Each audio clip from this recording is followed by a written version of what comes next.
महाराष्ट्रातील विधानसभा निवडणुकीचं बिगुल वाजून 4 दिवस उलटले तरी राज्यातील सत्ताधारी महायुती आणि विरोधी पक्ष असलेल्या महाविकास आघाडीमधील जागा वाटपाला अंतिम रूप येऊ शकलेलं नाही। दोन्हीकडे बैठकांवर बैठका होत असल्या तरी काही जागांवरील तिढा सुटत नाहीये। सद्यस्थितीत महाविकास आघाडीमध्ये 260 जागांवर एकमत झाल्याचं कळतंय, तर 28 जागांवर तिढा कायम आहे। तर दुसरीकडे सत्ताधारी महायुतीमध्येही कुणी किती जागा लढवाव्यात यावरून तीव्र मतभेद असल्याचं दिसत आहे। मात्र महायुती असो वा महाविकास आघाडी यांच्यातील जागा वाटपाला अंतिम रूप येऊन उमेदवारांची घोषणा झाल्यानंतर दोन्हीकडे बंडखोरीला उधाण येण्याची दाट शक्यता वर्तवली जाते। सद्यस्थितीत प्रत्येक विधानसभा मतदारसंघात अनेक बलाढ्य उमेदवार इच्छुक असल्यानं ज्यांना संधी नाकारली जाईल त्यांच्यापैकी काही जण पक्षांतर करून दुसरीकडे जातील किंवा बंडखोरी करून स्वपक्षीय उमेदवाराची समीकरणं बिघडवण्याचा प्रयत्न करतील असं स्पष्ट दिसत आहे। त्या पार्श्वभूमीवर राज्यातील कोणकोणत्या मतदारसंघांमध्ये बंडखोरी होऊ शकते आणि त्याचे निकालांवर काय परिणाम होऊ शकतात याचाच आपण आढावा घेऊया। नमस्कार, मी प्रथमेश आणि तुम्हाला तर माहितीये आपला विषय असणार आहे। मंडळी, 2019च्या विधानसभा निवडणुकीनंतर उद्धव ठाकरे यांनी घेतलेल्या भूमिकेमुळे महाराष्ट्रामधील राजकीय समीकरण पूर्णपणे बदलून गेली।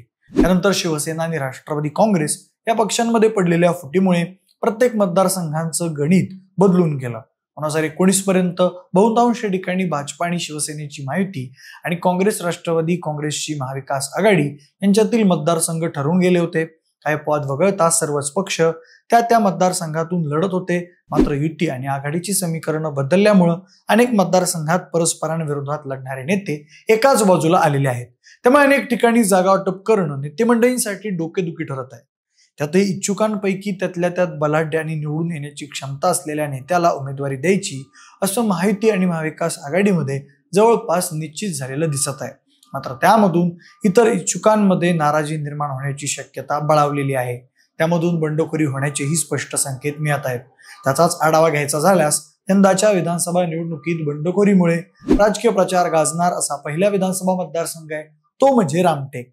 विदर्भातील नागपूर जिल्ह्यातील रामटेक विधानसभा मतदारसंघात महायुतीमध्ये जबरदस्त मतभेद निर्माण झालेले दिसत आहेत। जागा वाटपात हा मतदारसंघ शिवसेना शिंदे गटाला मिळाला असून तेथील विद्यमान अपक्ष आमदार आशिष जयस्वाल यांना शिंदे गटाकडून उमेदवारी मिळणं निश्चित मानलं जात आहे। मात्र ही जागा शिंदे गटाला गेल्यानं येथील भाजपामध्ये प्रचंड नाराजी असून येथील माजी आमदार मल्लिकार्जुन रेड्डी यांची पक्षाने हकालपट्टी केली आहे।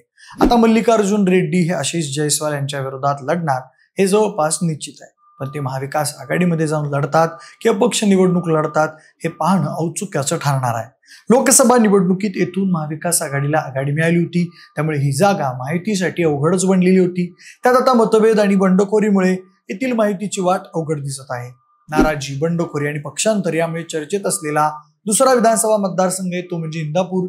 तिथेही महायुतीमध्ये विद्यमान आमदार दत्ता भरणे आणि हर्षवर्धन पाटील असे दोन तुल्यबळ दावेदार असल्यानं रस्सीखेच अखेरीस हर्षवर्धन पाटील यांनी तुतारी हाती घेतली होती। मात्र हर्षवर्धन पाटील यांना शरद पवार गटामध्येही मोठ्या प्रमाणात विरोध होत असल्याचं दिसत आहे। तसेच शरद पवार गटातील काही नेते हर्षवर्धन पाटील यांच्या उमेदवारीला विरोध करत आहेत। त्यामुळे येथे राष्ट्रवादीमधील अजित पवार गटाचे दत्तात्रय भरणे, शरद पवार गटाचे हर्षवर्धन पाटील आणि शरद पवार गटातील बंडखोर आमदार अशी तिरंगी लढत होण्याची शक्यता आहे। नुकत्याच झालेल्या लोकसभा निवडणुकीत इंदापूरमधून शरद पवार गटाच्या सुप्रिया सुळे यांना 25,000 मतांची आघाडी मिळाली होती। त्यामुळे येथे शरद पवार गटाचं पारडं जड आहे। मात्र बंडखोरीचे संकेत मिळत असल्याने येथील लढत रंगतदार होण्याची शक्यता आहे। बंडखोरीचे संकेत मिळत असलेला तिसरा मतदारसंघ आहे तो म्हणजे नाशिकमधील इगतपुरी।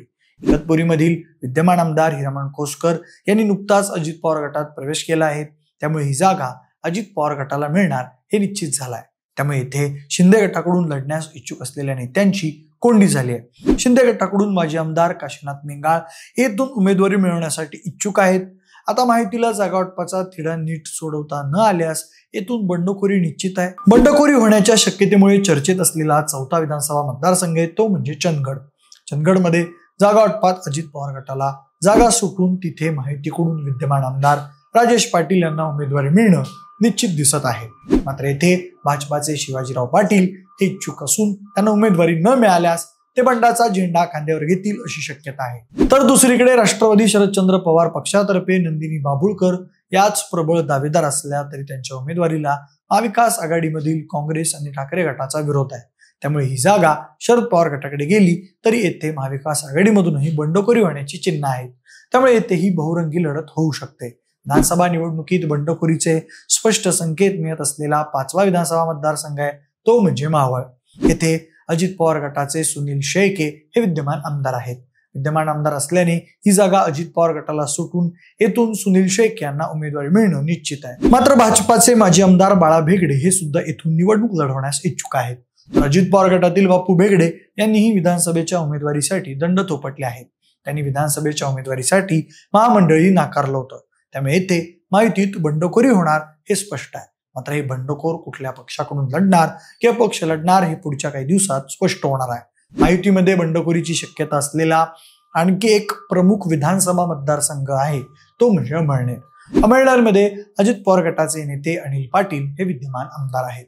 अनिल पाटील यांना विधानसभेची उमेदवारी मिळणं जवळपास निश्चित आहे. अमळनेरमध्ये मागच्या काही निवडणुकांपासून प्रत्येक निवडणुकीत नवा आमदार देण्याची परंपरा निर्माण झालेली आहे. मात्र येथे भाजपाचे शिरीष चौधरी हे सुद्धा उमेदवारीसाठी इच्छुक आहेत. येथील एकंदरीत परिस्थिती पाहता महायुतीमध्ये बंडखोरी होण्याची चिन्ह दिसत आहेत. त्यानंतर बंडखोरीमुळे रंगत निर्माण होण्याची शक्यता असलेला पुढील मतदारसंघ आहे तो म्हणजे अहिल्यानगर शहर. तिथं महायुतीकडून अजित पवार गटाचे विद्यमान आमदार संग्राम जगताप यांची उमेदवारी निश्चित आहे. मात्र महाविकास आघाडीमध्ये नगरच्या जागेवर तिन्ही पक्षांकडून दावा ठोकण्यात आलेला आहे. तसेच येथे इच्छुकांची संख्याही अधिक आहे. अशा परिस्थितीत ही जागा ज्या पक्षाला सुटेल त्या पक्षाच्या अधिकृत उमेदवाराविरोधात मित्र पक्षातील इच्छुकांकडून बंडखोरी होण्याची दाट शक्यता आहे. याबरोबरच बंडखोरीमुळे यंदाच्या विधानसभा निवडणुकीत गाजणार असा आणखी एक मतदारसंघ आहे तो म्हणजे सावंतवाडी. सावंतवाडीमध्ये शिंदे गटाचे वरिष्ठ नेते आणि राज्य सरकारमधील मंत्री दीपक केसरकर यांना उमेदवारी निश्चित झाल्याने येथील भाजपाकडून लढण्यास इच्छुक असलेल्या नेत्यांची निराशा झाली आहे. तसेच भाजपा नेते राजन तेली यांनी स्थानिक प्रभावी नेते नारायण राणे यांच्यावर टीकेची जोड उठवत पक्षाला सोडचिठ्ठी दिली आहे. तेली आता ठाकरे गटात प्रवेश करणार असून केसरकरांविरोधात त्यांची उमेदवारी निश्चित आहे. मात्र तेली यांच्या ठाकरे गटातील प्रवेशामुळे महाविकास आघाडीकडून लढण्यास इच्छुक असलेल्यांची कोंडी झाली आहे. त्यामुळे येथून लढण्यास इच्छुक असलेल्या शरद पवार गटाच्या अर्चना घारे परब ह्या काय भूमिका घेतात याकडे सर्वांचं लक्ष असेल. तसेच येथून लढण्यासाठी भाजपाच्या विशाल परब यांनीही जोरदार तयारी केली होती. त्यांची पुढची भूमिका पाहण्यासारखी असेल. वर उल्लेख केलेले बंडखोर होण्याची शक्यता असलेले काही ठराविक मतदारसंघ आहेत. मात्र जागा वाटप आणि उमेदवाराची घोषणा झाल्यानंतर आणखी अनेक मतदारसंघात बंडखोरीला ऊत येण्याची शक्यता आहे. तसेच त्यामधून निकालानंतर अपक्ष आणि छोट्या पक्षांच्या आमदारांचं अमाप पीक राज्यात येण्याची शक्यता वर्तवली जात आहे. आता बंडखोर म्हणून निवडणूक लढणारे किती उमेदवार विजयी ठरतील आणि त्यामुळे राज्यातील समीकरणं कशी बदलतील हे पाहणं औत्सुक्याचं ठरणार आहे. आता तुम्हाला ही माहिती कशी वाटली ते तुम्ही आम्हाला कमेंटच्या माध्यमातून नक्की कळवा. जर व्हिडिओ वाटला असेल तर लाईक आणि शेअर करा.